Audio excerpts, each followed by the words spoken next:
Okay, so when you first open up your Vans shoe template in Photoshop, this is what it's going to look like. They did create a group folder for you. These files are not inside that folder.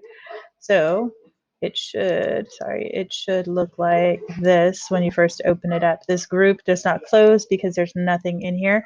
What you can do is you can either lock all of these layers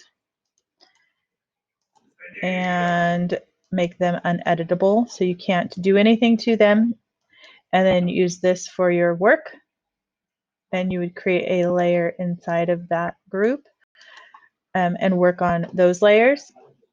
Or I definitely suggest locking them, whatever you do, or you can move them all into the group folder and kind of get them out of the way so you can collapse them and hide them. So what you can do, Michael asked how you warp to make an object fit around the shoe. So what I have found the easiest way for this is to make a copy of your layer 1, which is the shoe template. So Control J will make the copy. And I'm going to go ahead and drag this up into my group folder because that's where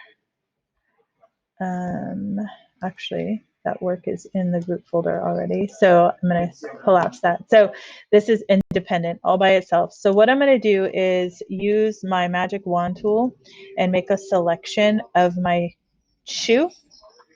And I'm going to make a layer mask. So I'm going to click on this little button down here, and it creates a layer mask. If yours is white, like the majority of it is white, and the selection of the shoe is black, just do Control I, and it inverses it. So if yours looks like this, that is not how it should look like. It should look like this. So Control I will inverse that selection.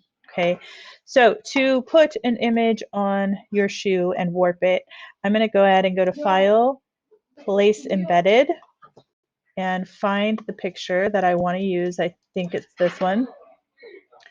And I'm actually, that was not the one that I wanted to use. I had a better one. I'm sorry. I had a better picture that I wanted to use. Let's see. Okay. File, place embedded, and here it is.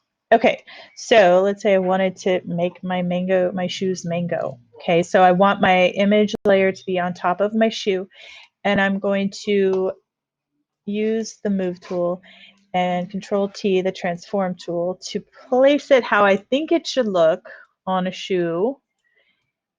And then once it's placed how I want it to look, I can resize it if I need to make it smaller or larger. You do not need to hold the Shift key in Photoshop any longer, so don't hold Shift. And I can right click, or I can right click and go create clipping mask, and it will mask it to the image below. And then I can move it around as needed or stretch it out as needed. Okay, or let's undo that. I can click between the two layers right here and hold the Alt key and click, and it creates a layer mask. All right, so that is how to warp an image to the shoe so it fits just within the shoe.